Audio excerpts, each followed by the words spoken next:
Hello, everyone. This is a disclaimer before you all get into the episode. Before you begin before you continue, I would like you to understand that anything and everything that we say on this podcast is our own opinion and our own, as well as these are also going to be spoiler alerts now.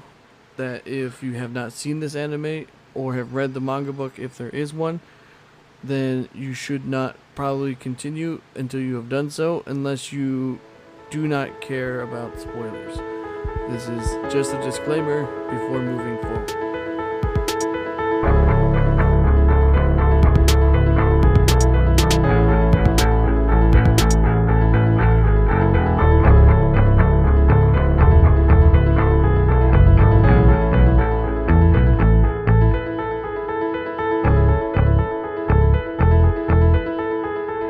Hello, everybody. My name is Red. Welcome to Anime Clip.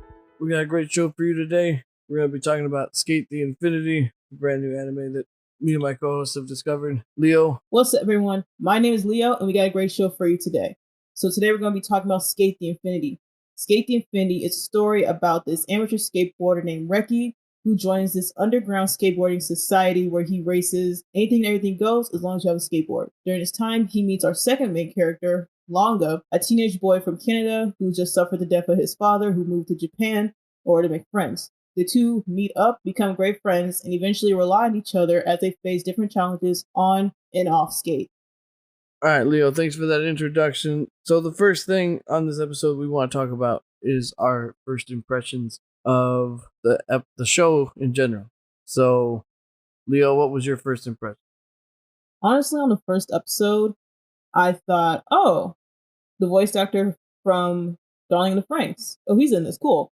And I thought that the animation was really decent for a 13 episode series. I thought that it was going to be just the standard redhead kid becomes a pro skateboarder, but after some twists and turns, it was like, okay, did they actually make the 13 episodes worth the watch? I will definitely say it's worth the watch. My first impressions of this is it definitely shows how today's anime is animation, and I want to say today's community without going into depth, because there's a lot of references and stuff that people today would understand and or see or get references to, versus from when, like, I'm picking up on it just watching it, versus, and I'm like, oh, that's definitely today's anime, versus, like, back then watching this stuff had no relevance then, or you would see it differently.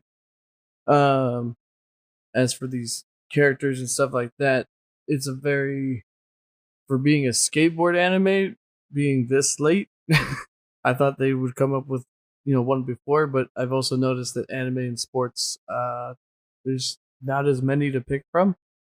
So, but to see skateboard represented in anime now, it's this one's worth it.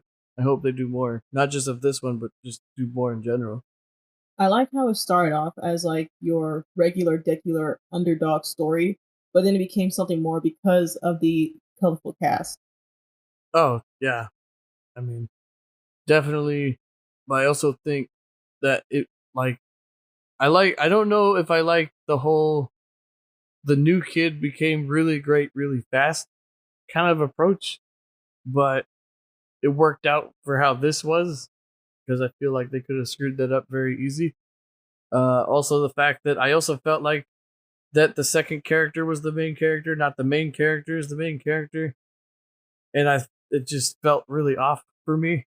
But I don't know if that's just something new that they're doing, or I think it's just a different approach because when you really think about it, there isn't too much that you can do with skateboarding.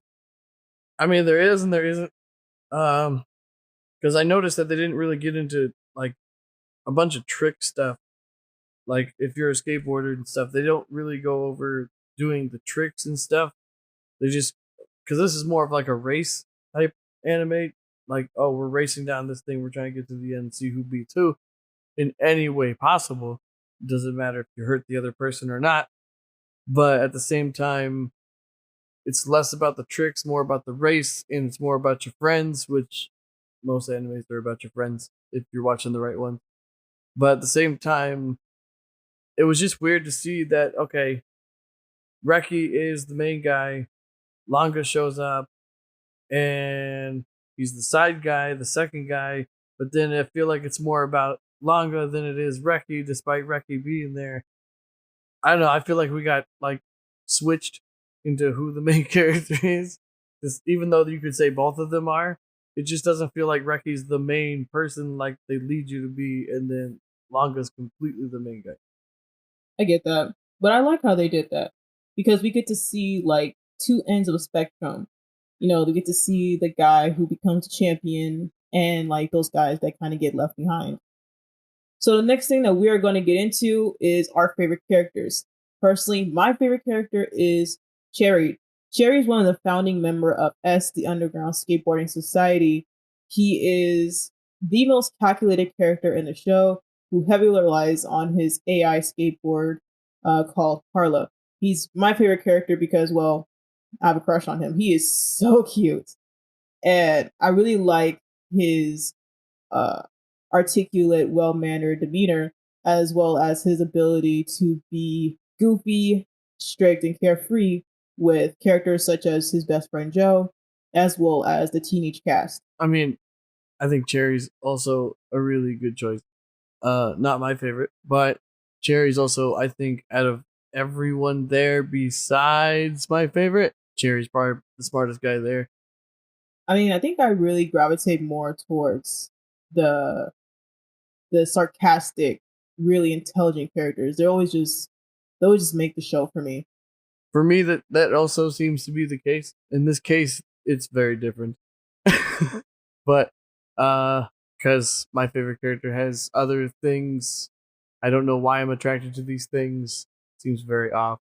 But at the same time, no, the smart guys in most animes I normally lead to as my favorite ones, like Professor Stein and Soul Eater, as one of them, or people like Death and those kinds of things, or Hiei from Yu Yu Hakusho, or I don't want to call them badasses because they're not all that way, but they just have this. They're smart, they're witty, their mentalities like this, but then they can also have this other thing to them.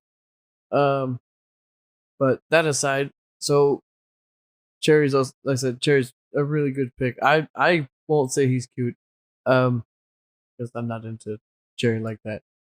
I mean, Um, I'm not an exact either, but I'll admit he's sexy, especially when like put his mask on, he has his hair up. I said, "Daddy, yes."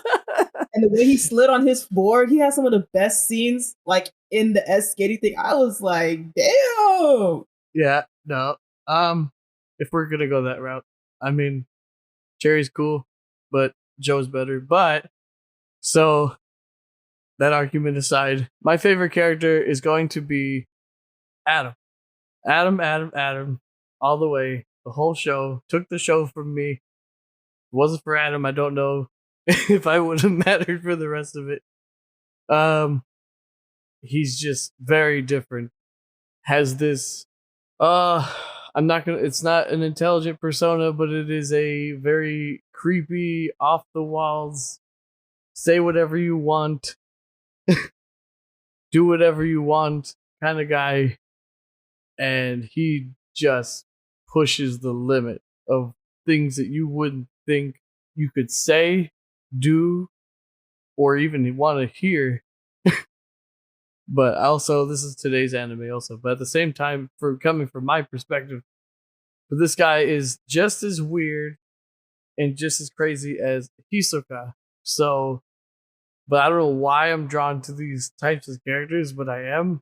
I think it's the nature of how crazy they are and weird, but at the same time, they're very show offy and they're very like I don't know what the words are for this kind of character. They're just different, very different enough that I think it's just super awesome, and it to me it's also very funny. Anytime they say something out of character, not out of character, but I just something different. I'll just laugh. Like all that love stuff he was saying to Langa, or the gestures he would make, or the things that he would say to just anybody, whether it's his fans or the person he's going against, the things he does just out of nowhere. even if it has me in shock and awe, I'm gonna be laughing. And I don't know why I find his type of stuff hilarious, but it's also just very out there, very different. There's so far I've only met two characters like this, which is him and Hisoka, but I'm sure there's more in anime that people can point me to that I'm going to be introduced to as we do these podcasts. But at the same time, I don't know what it is, but if you can find characters like this in an anime, they're gonna steal it from me. So Don't worry, guys. I'll be checking his hard drive later. Every time he got screen time, I was ready to blow the rape whistle. Like, someone to come help these children. Who's just letting this happen?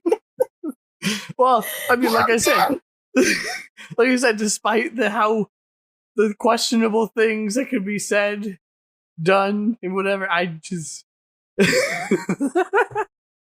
I said, it just steals the show. It's just out there. Wham! Doesn't matter if you're the cool guy anymore or not. Doesn't matter if you're the bad guy now or not. Half the time these people are.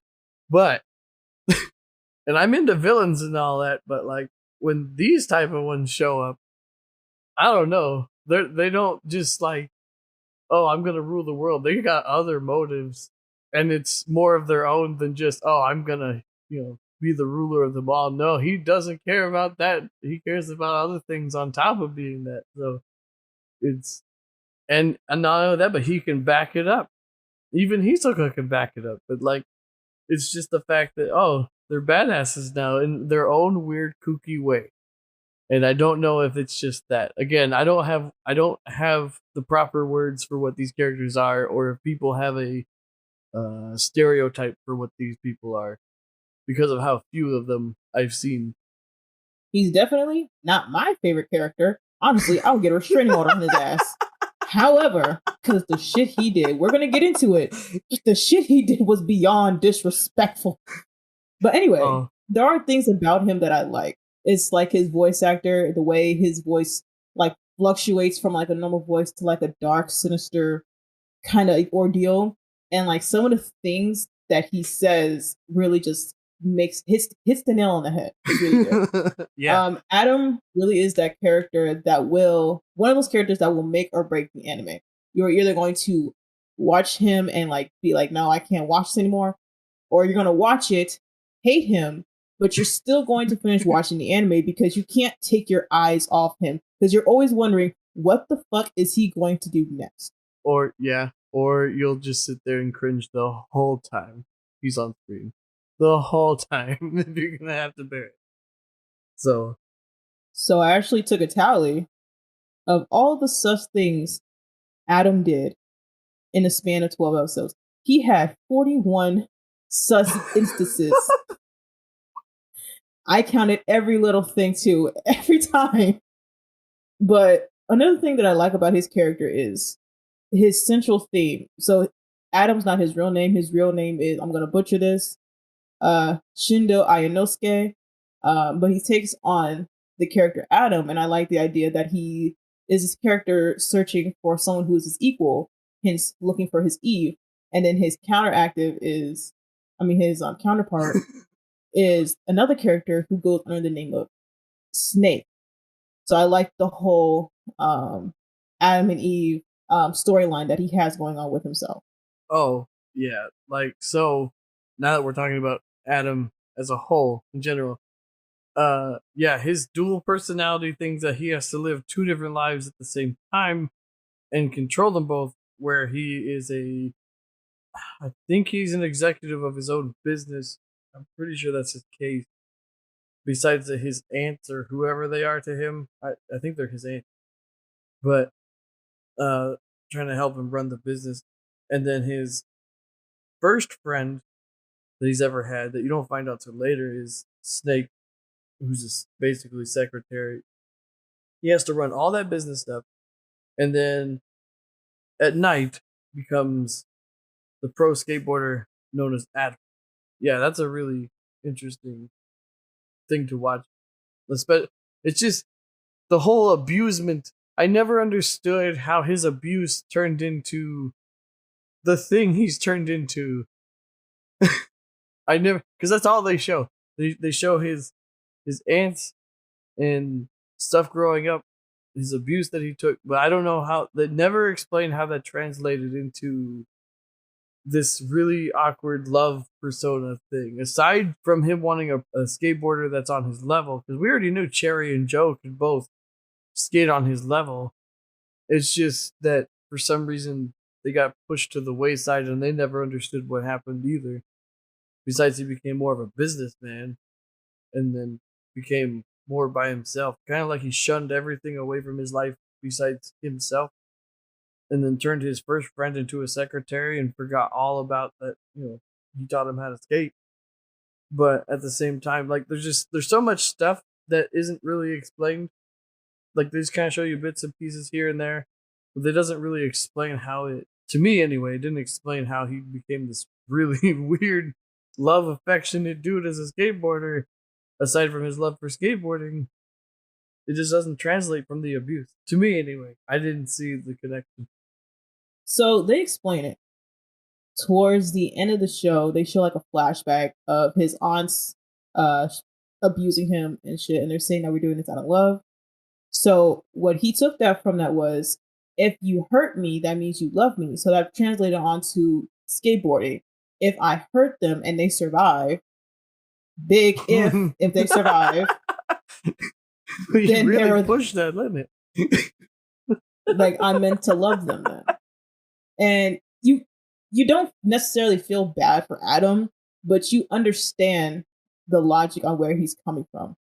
And as far as his best friend goes, Snake, he despises Snake because he didn't stand up to his father when he was a kid, and he like told him he's not allowed to skateboard anymore. He just sat back and watched. And so he held that resentment for him all the way into their adulthood. Like I said, Adam is something else. Adam just needs therapy and a cup of water and a warm blanket. If he doesn't do something to the therapist first, he just needs to stay with his schools. Like, I don't even know that the therapist could be someone he can talk to, but. Alright, guys, so the next thing we're going to talk about are the beefs. So in this series, beefs are what they call the versus battles in the shows. So these versus battles are no holds barred. Dirty tricks, cheating, anything goes within this battle, to the point where you can pretty much almost die and it will still be legal. Yeah, so my favorite beef or battle in this thing is probably going to be the introduction battle between Reki and Shadow, because I think it's a very great showcase of that there are no rules. It sets up the groundwork for obviously the later matches to come, the stuff you'll see that Adam pull off later on, but the stuff that the very first one shows you with Reki and Shadow is Reki's just doing the regular race stuff, doesn't really have any tricks up his sleeve, but then you see that Shadow makes it more dangerous by throwing his little things out, trying to actually hurt him, damage him, and it's all fair game. It's all legal. Doesn't matter. Win by any means necessary. It's the whole meaning of S. Granted, they're not trying to actually kill each other, but people like Adam don't care. So, and with the no holds barred type of skating, there are also high stakes. So we've seen stakes anywhere from you get to race a certain person to a person being like a personal slave. And I think we had one where with Reki and Shadow in the first episode, Reki loses, and so Shadow burnt his board. Oh yeah, where they have well, I think that's the whole nature of. Yeah, forget to bring that up. The whole point of this stuff is that they're supposed to wager something, and they wager some pretty interesting, weird things. Because so I guess it could be anything. They have to wager something of equal value, if not something of interest to the other person somehow. And that's how Longa gets caught up in most of this bullshit. So even though he's a new skateboarder. So my personal favorite beef happens early on within the show. This is in episode 4, and it's Reki versus Adam. This is the first time we see Adam race, and this is the most disrespectful shit I've ever seen from beginning to end. So it starts off. with Adam and Reki at the starting line. And then the light says go. Reki takes off full speed. And Adam pulls out a pack of cigarettes. Hell and yeah. for an entire minute, an entire 60 seconds, he is just going on about having to savor the flavor and respecting the cigarettes while he's demoralizing Reki, but he's still at the starting point. And then when he finally decides to go, he catches up to him in 3 seconds flat. And so after he catches up to Reki, he takes it a step further. He hooks his board onto Reki's board and he starts dancing with him like on the curbs and everything. And he's like doing the matador dance and things like that. And he's like tipping him over to the point where his head is milli-inches away from hitting the ground. And then he lets him go and he's saying all this shit in his ear. He's saying all this sinister shit in his ear. And I'm like, where's the FBI? Who's gonna stop this? And so he lets him go. And then he does a signature move called the love hug, which is where he does a 180 spin. And his board gives the impression that it's going uphill. And he's basically doing chicken with his opponent. And so he's facing Reki, going uphill, arms open. Reki washes out to hard as hell. He washes out to the point where he falls, bounces off the ground. His blood scrapes Adam's face. Adam licks the blood. I'm just like, what is wrong with you? I told you. It's Adam. It's the greatest. It's the greatest thing. It's probably the first disrespectful moment upon many disrespectful moments that Adam has in 12 episodes. Yeah, and it's not even the worst thing he's done. So we'll get to that one later. But so the next beef is that I also really enjoyed was Longa versus Mia, and it's probably, I think, besides the final race with Adam and Longa, I think it's the only race where I feel that it's a more serious race where you watch it all the way through. It gets really, it's very close all the way through. It's neck and neck all the way through. It's got you, you're not sure who's going to win. It's got you back and forth because it's Longa, a whole new skateboarder versus a pro skater. And the wager is, I don't remember the wager backwards, but I know the wager was that if Mia lost, that he would join up with Longa and Reki to help them out.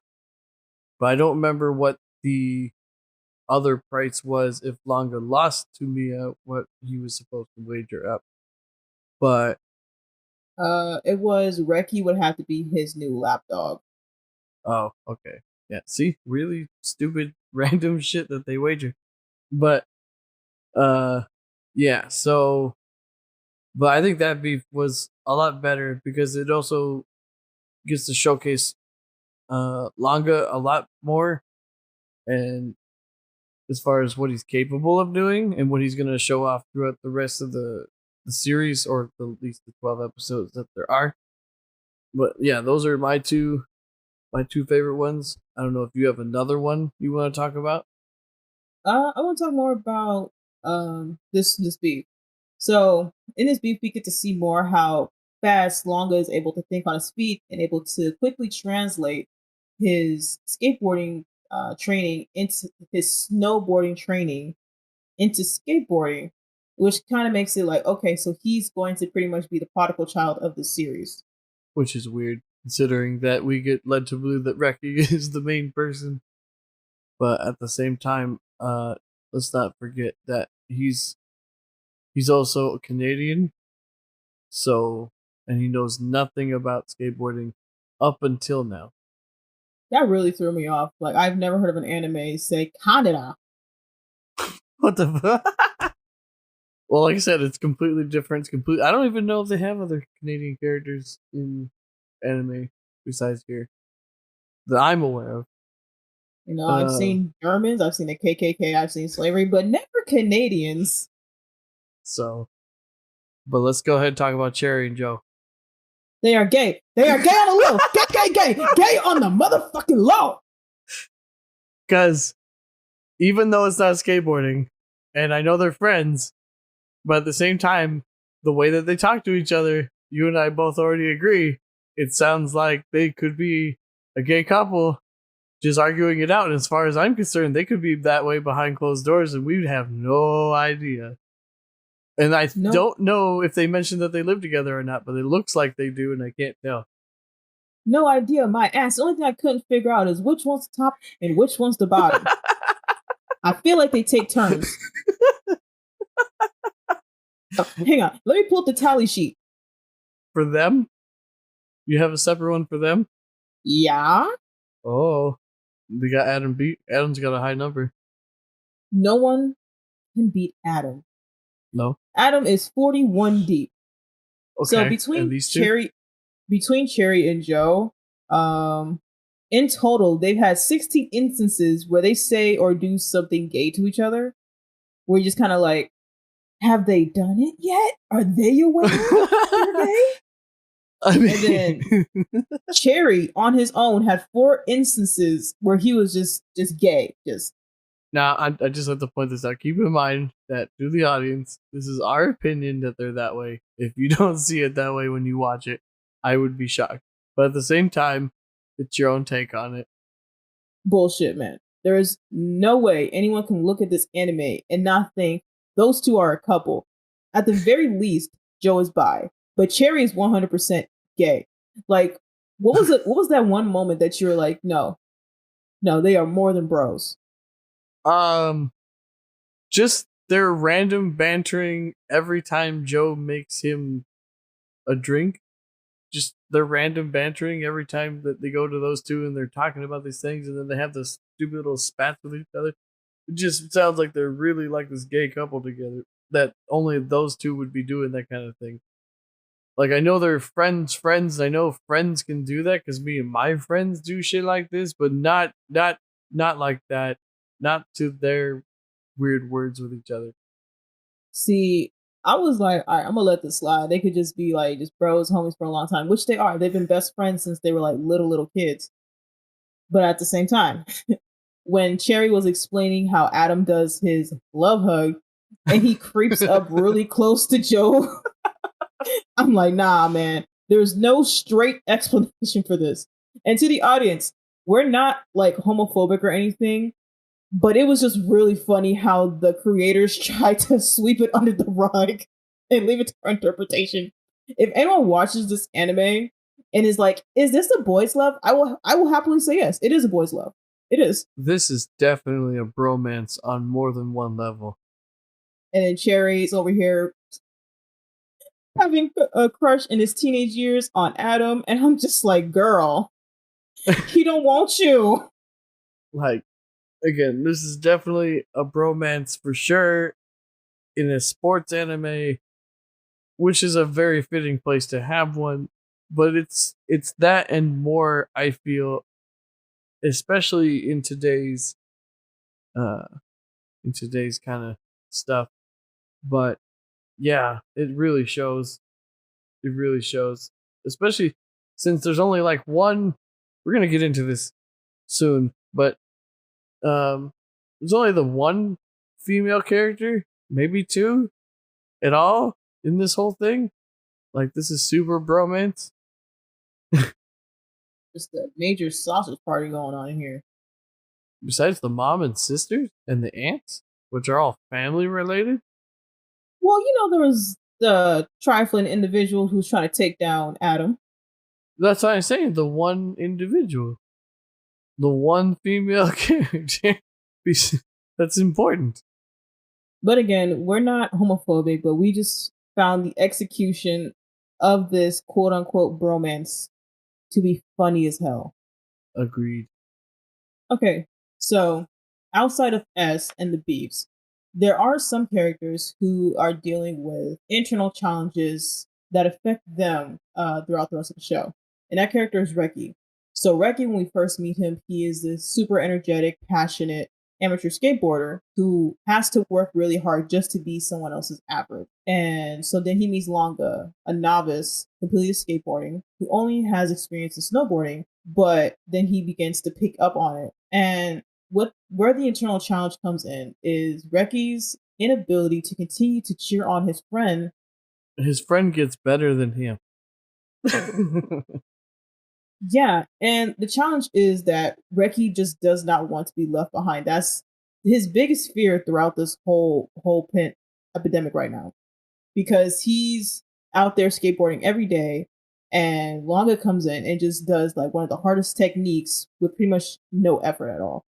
And so how that affects him is he starts isolating himself, having no self perseverance. He just loses pretty much all his ambition, and to the point where he pretty much was able to sacrifice his relationship with his best friend longer. And so where me and Redman were debating is I don't blame Reki. I do. I mean, yeah, okay, so what? It's a thing. I've seen it happen. He gets jealous because his friend is a whole newcomer, instantly doing better than he is, outperforming him in every way possible. And Reki's doing all this stuff to support him, help him, make his boards, do this stuff, and he's still getting outclassed and outdone by a new guy. But he let that sink in, I feel, just like a little too late. And then he wants to improve on himself to get better just like he is. But the thing is, it doesn't come as natural to him. In my opinion, he found his new skill by doing the skateboard stuff, like repairing them and doing this stuff for Longa rather than actually being a pro skater, even though he doesn't, I guess he doesn't figure that out till later, but and even then it's not always pointed out right away. But the thing is that him being a natural at it, no, not like Longa. Longa was already a snowboarder before this, so it made sense that he's a natural at what this is, just with wheels. But I don't feel that Reki should get as upset as he did at Longa for this. Like the way he handled this whole situation, I thought was ridiculous, especially when Longa's needing him the most, when tensions are this high. Granted, looking back on it now, for anime story purposes, I guess it did its job. But in my personal opinion, I don't think Reki should have got as mad. I personally don't blame him, because like if I dedicated my whole life to something and you just willy nilly just are able to pick it up, no, that would hurt my confidence. Like I've been there. Like I've done activities to where like I will put in hours of work just to be like I will give 100% to everything just to be someone else's 20%. And just to see that and you're expected to have a smile on your face because you're your friend, it becomes really draining after a while. Like you have, in my opinion, you kind of just have to separate yourself until you're able to face them without any sort of like resentment or jealousy. And it takes a while for Reki to come to terms with that. I mean, so I've also been in these situations where people are just outright out the gate better than I am at these things. I've also gone to places where you meet people who are better than you, whether they're your friends or not, or you become friends and they're just better than you. But at the same time, I don't feel like I feel that, oh, okay, like he's better. Now I should improve, but I shouldn't hate him. Like, yeah, you're gonna be blown back a little bit that he's better or whatever, but I don't think that you should like be so concerned that, oh, he's getting all the attention. Oh, he's better than me completely. I have no way to catch up. You do. But at the same time, like his biggest emotion is that anything he does, Longa is always going to be 10 steps ahead of him. Always. And it's just the nature of it. And I don't, in my opinion, I don't feel that it's that he should have got as worked up as he did. Like I understood in the beginning, oh, he's gonna get mad. Okay, he's mad that he can't catch up to his level. He wants to catch up to his level. He doesn't want to even want to talk to him until he catches up to his level and whatever, so they could be on kind of the same terms and whatever. Because when Longa came in, Reki was kind of a known thing, and now everyone else just sees Reki as whatever. But at the same time, it's like, yeah, but why not just embrace your friend for being this? You pushed him to be this good. You helped him get that far, even though you didn't do a lot, and he's a natural. You still got him there. You're the reason he even got that far as he did. Because remember, this man didn't even want to touch the board. He was just falling over. He needed duct tape to his fucking skateboard. just to even get started. So I mean, I don't know. I feel like he took it way too hard. Didn't even calculate that he was responsible for helping this man get where he was. It's not like he wished bad things on. It's not like he was like, "I hope you get hurt and they are never able to skateboard again when you face Adam." Like he was genuinely afraid and concerned for him. It's just like he didn't hate him. He hated himself for his own shortcomings, and I completely understand that. Personally, I don't think he did too much. I feel like he did the appropriate thing to do before shit escalates in this relationship and we do something that we can't take back. Why don't I just separate myself from this? He still loves him, but it just gets hard after a while to keep seeing you progress while you're just stagnant. Again, I see the other side, but at the same time, it just to me it annoyed me that it just took as long as it did for Reki to come to terms and help his friend out, like very, very last minute, because Longa was about to give up. Longa was going to throw away all of this because Reki had ditched him. It's the what it did to him as much as it did to they kind of did it to each other, but at the same time, it's just that idea, and it's annoying. I don't know. To me, those kinds of things annoy me. Like you shouldn't let that kind of stuff bug you, in my opinion. Because if you're friends and you're gonna help each other, just be friends.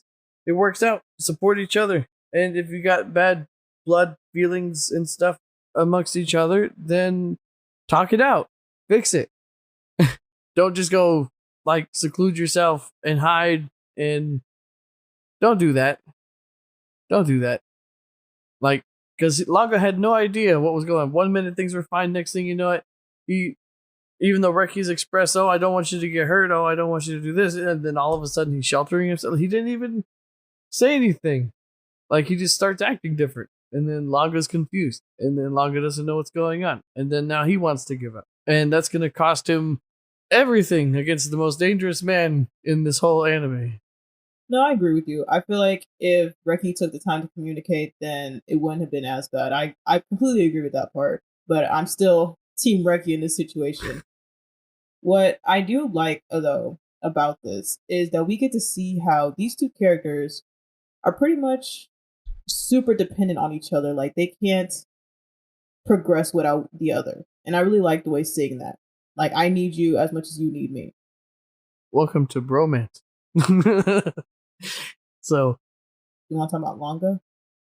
I mean, I thought it was a nice twist that he was a snowboarder, a very, very, very, very young snowboarder with very, very severe training.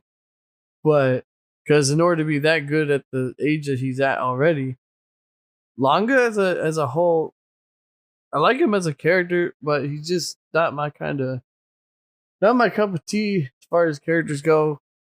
I don't most of his interactions with these guys, besides with Reki, is kind of shortcoming, very quiet, very this. And besides his backstory stuff, I'm not really all too interested in him. I do feel as though he handled Adam better than anybody else, not just as a sports thing and not as competition, but as just a person. Like he wasn't letting that stuff get to him like everyone else was. I think that's probably his best quality about him. Otherwise, unless you got more to say on Longa, I don't have much to say as far as his character goes or anything that he's done besides those two things I brought up. Longa's not my type of character either, but he does have characteristics that I did like. And I like the fact that he is just as crazy as Adam in certain ways, that he's reckless. He's willing to take the most dangerous stunts and perform them pretty much nearly perfect in order to win. And he doesn't do it to win necessarily. He does it because it's fun. It brings a thrill to him. And the only way he lost this thrill was because his best friend Reki wasn't there. So he's in a way he's kind of like a humbled version of Adam.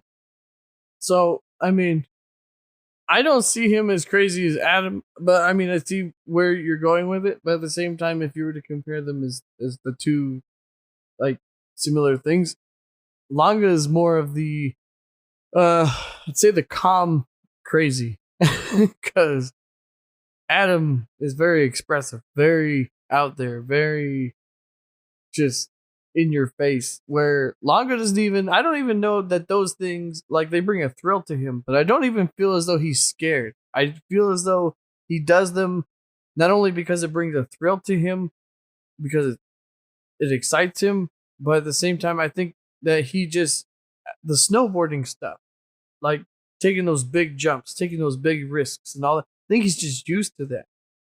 It's something he's already been doing, so it's just a natural to him. It doesn't scare him away. Doesn't do any of that. So, but comparing the two characters like that, Langa's definitely a calm crazy if you're calling him crazy.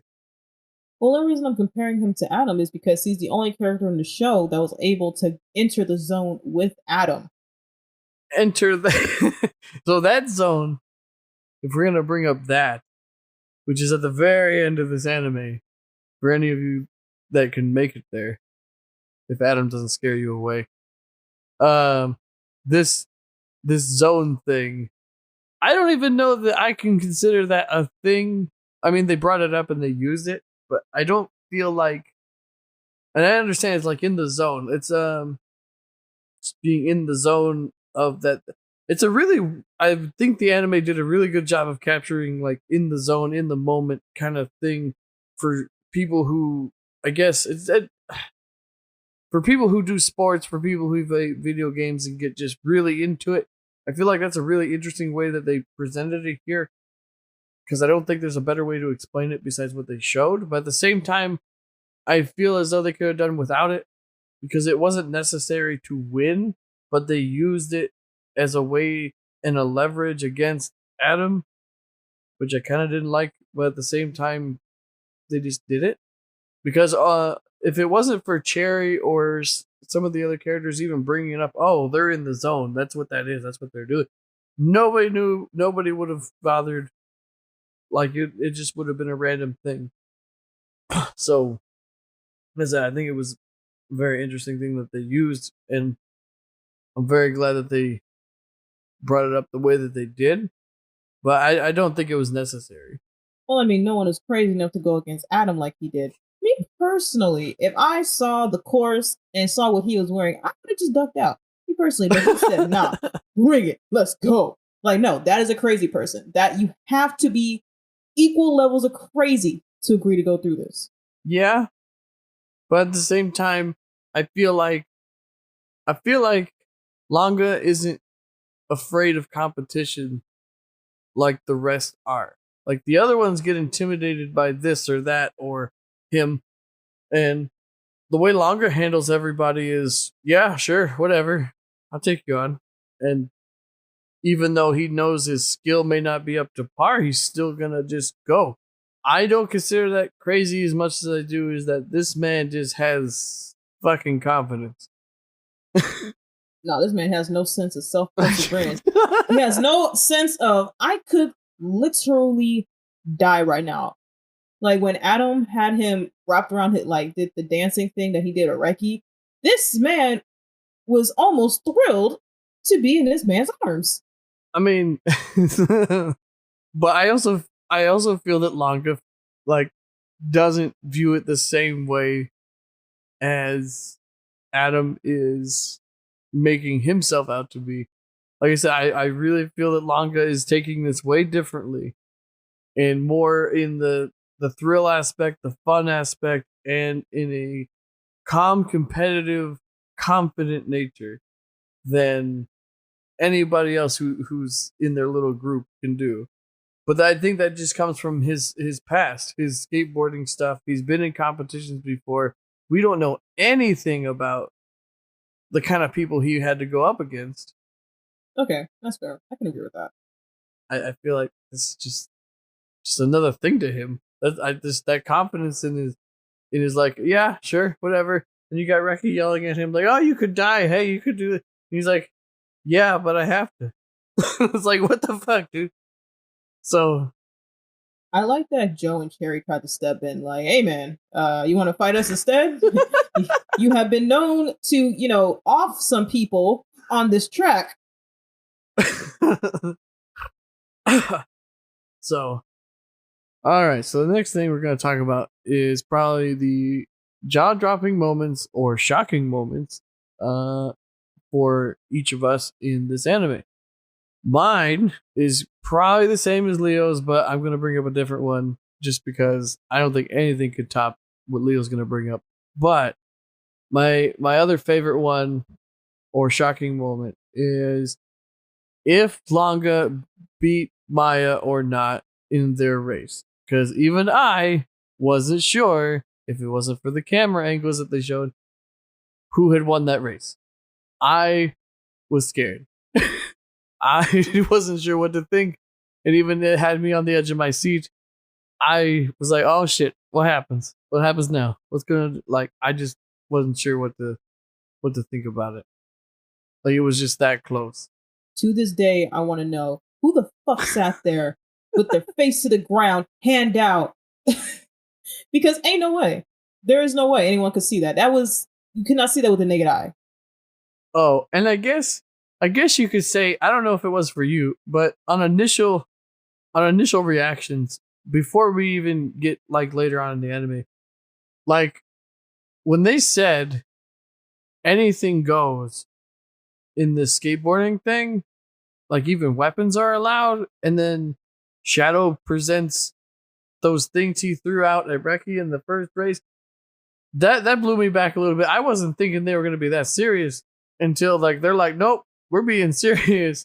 So like, there's no holds barred. Anything goes. And the way that they skate in this fucking thing, you can use anything as a platform.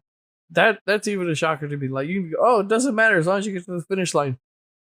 Even during his Maya's race or Shadow's thing or whatever, anytime Longa went to the finish line and there was obstacles in his way, fuck, like you're gonna die, but he doesn't die, and all these things that could have killed him. All that shit was shocking to me. All that shit was like, oh shit, what are you gonna do now? And this is just skateboarding. What happened to just friendly racing? I know it takes anything to win, but damn. What's crazy is I'm pretty sure that since Adam is one of the three founding members, along with Cherry and Joe, that he's the one who implemented that you can bring weapons thing. I just don't understand why Cherry and Joe would keep that, knowing that it was so dangerous. Well, that's the weirdest part, considering that I mean they're the three founders, but I bet you they let Adam have a say. But the weirdest part is even they bring up how sketchy Adam is in the way that he plays. They're like, yeah, but the way that he skates, like you don't want to be fighting against him. You don't want to be doing that against him. You don't want to be. It's like, what do you mean? And I think this is probably the best segue to get to our favorite jaw dropping moment. I'll let you go ahead and tell them. Y'all, I got a story for you. So here's how it goes. It is during a tournament, and it's kind of like the semifinals, right? And so it's Adam versus Cherry. I don't remember if Adam did the whole delayed start thing. Did he? No, I don't think he did because it was Cherry. Even before the race started, Joe comes up to Cherry like, "Hey, man, be careful." He's like, "I know."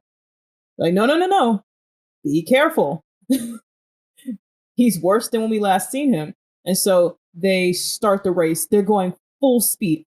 Like they're at least going 50 miles per hour on these boards. And Cherry's doing pretty good. He's getting kind of like a head start. He's hitting the curves with the help of Carla, saying like 15 degrees south. He's like, Carla, longboard. Carla's awesome. And so at a certain point, it becomes neck and neck, and Adam pulls ahead. He speeds up, he pulls ahead. And this is where shit gets real, right? So, Cherry's coming in full speed, at least 50 or 60 miles per hour. Adam looks like he's about to do the love hug, so Cherry's preparing for that. However, Adam actually gets off his board. Cherry's still coming full speeds ahead, and with all his might, he smacks Cherry in the face with his board. I need you guys to understand, he's going 50 to 60 miles per hour. He's at least 160 pounds. That amount of force and weight is enough to kill a man. Oh my gosh. All I The know is way that thing hit him directly in the face. It wasn't just, oh, I hit him in the head. No, this was square in the face. like, yo, the way mine and Redman's jaws just dropped to the floor. We actually replayed it because we felt so bad. We had to watch it twice. It's just one of those moments. You can't top it in this 12 episode thing. There's no other moment like it. You just bam. And all you can do is go, what the fuck did I just watch? What the is he okay? Is he fine? Unless you stay toward the very end of the credits, you don't even know what happens until what, an episode or two later, if he's okay. Like, it wasn't even like, you know how in baseball you like hold the stick out to bunt it and you kind of like let the ball do its thing? It wasn't that. It was a full on home run swing to the face. And, and what's really sad about it is like it hurt Cherry on multiple levels. Physically, of course, but it hurt him emotionally because him, Joe, and Adam were all skating buddies. And we see in the flashback that Cherry did have romantic affection towards Adam. And for him to do that to him, just kind of, you can see it in his eyes how much it broke his heart. And the cherry on top was when he's like, "You're not a bad skater, but you couldn't be my Eve because you're too boring." And you can see how he just wanted to cry in that moment. Man. Oh my god, just the things Adam say. I mean,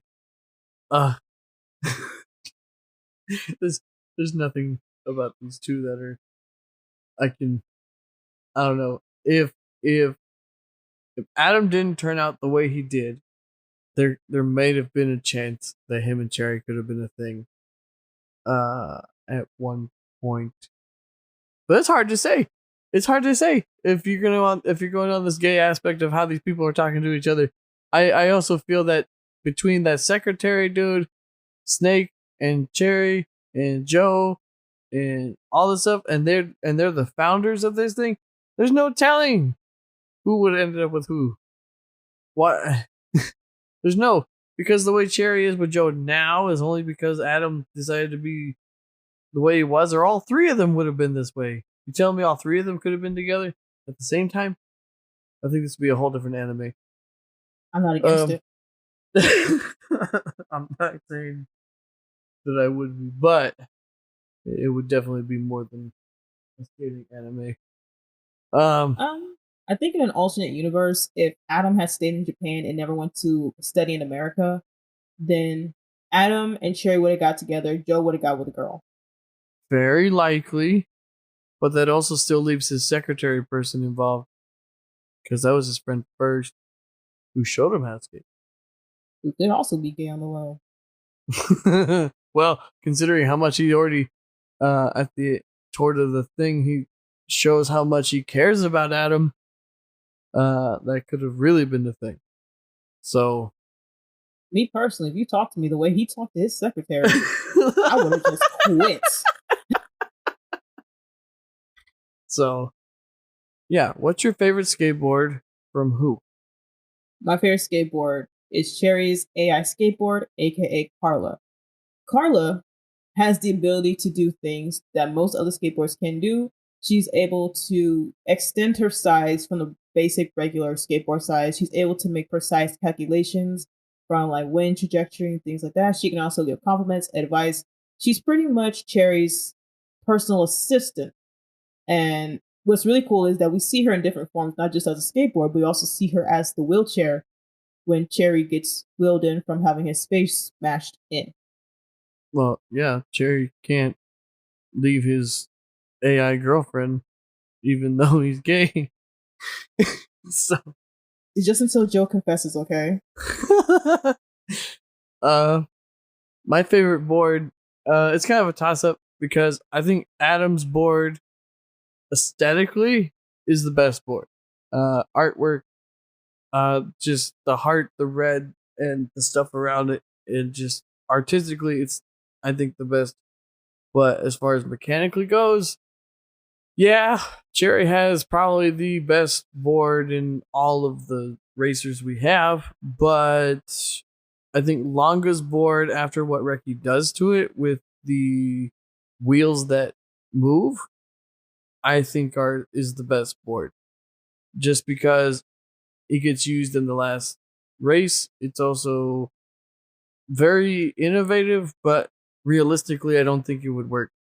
Um, just because if the wheels rotate while you're going, he would get flung off completely. But I do like the idea behind it and how it works. It would give more mobility if it worked the way it worked, but realistically, it doesn't. But otherwise, Adams is my favorite for sure. Well, if I'm bring it realistically, do you remember when Razor had the ripstick? Yeah, Yeah, so Longo's wheels are pretty much like that. The only difference is it's on an actual board.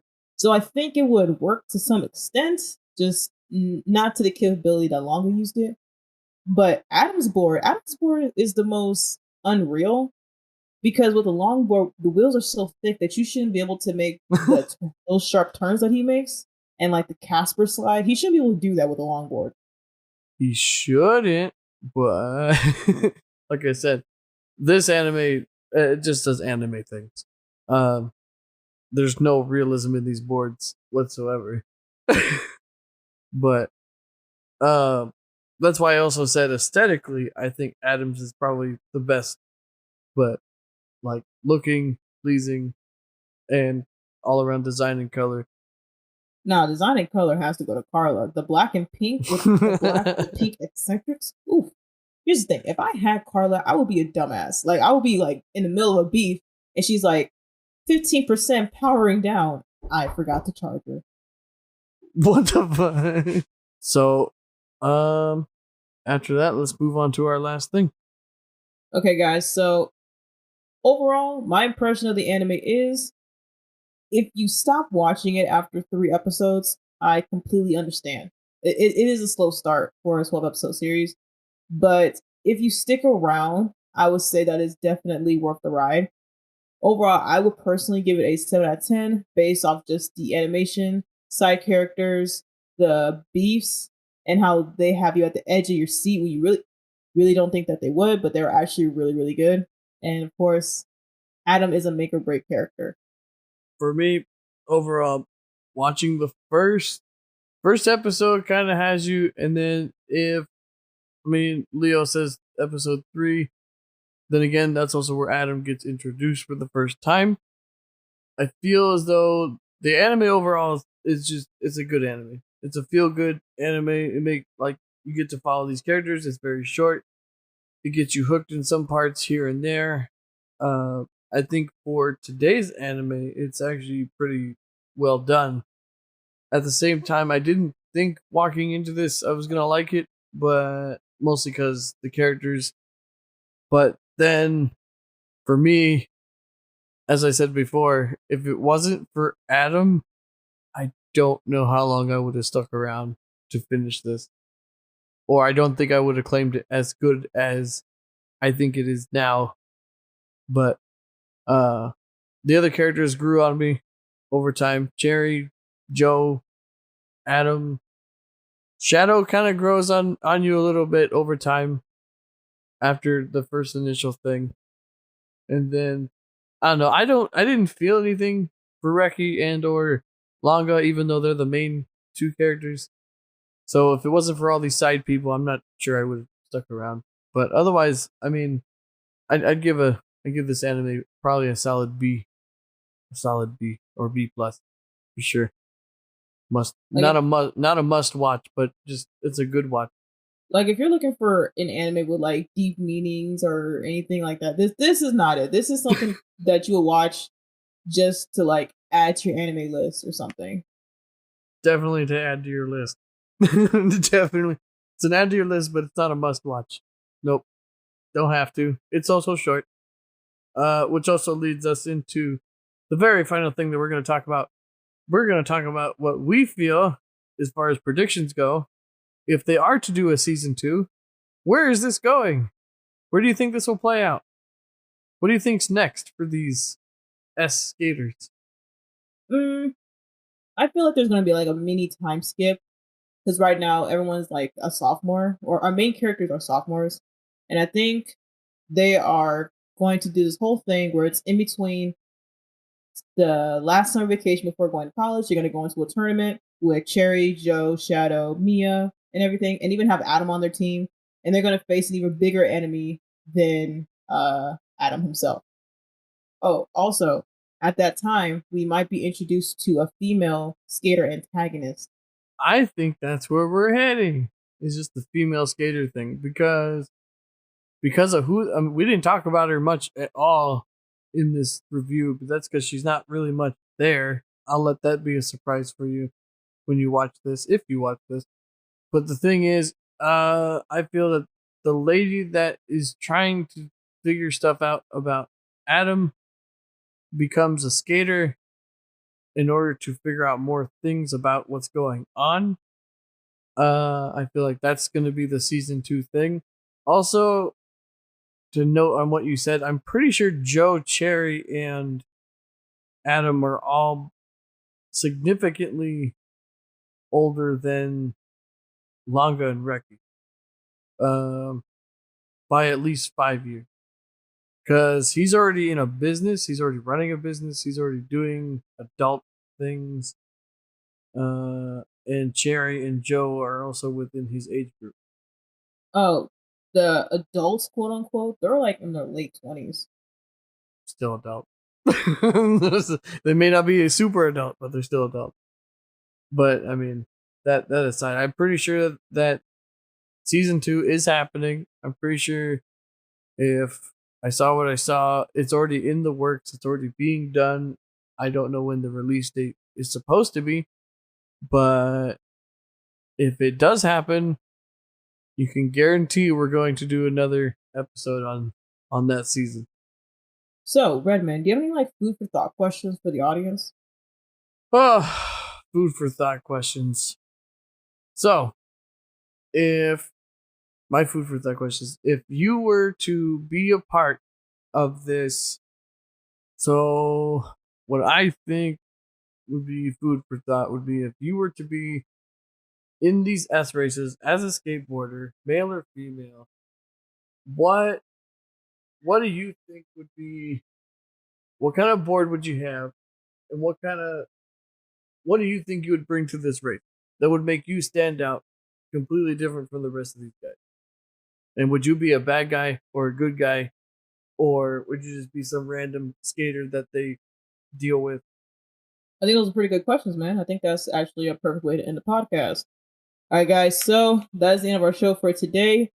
Thank you so much for sticking around to listen to us, and we'll see you guys on the next episode.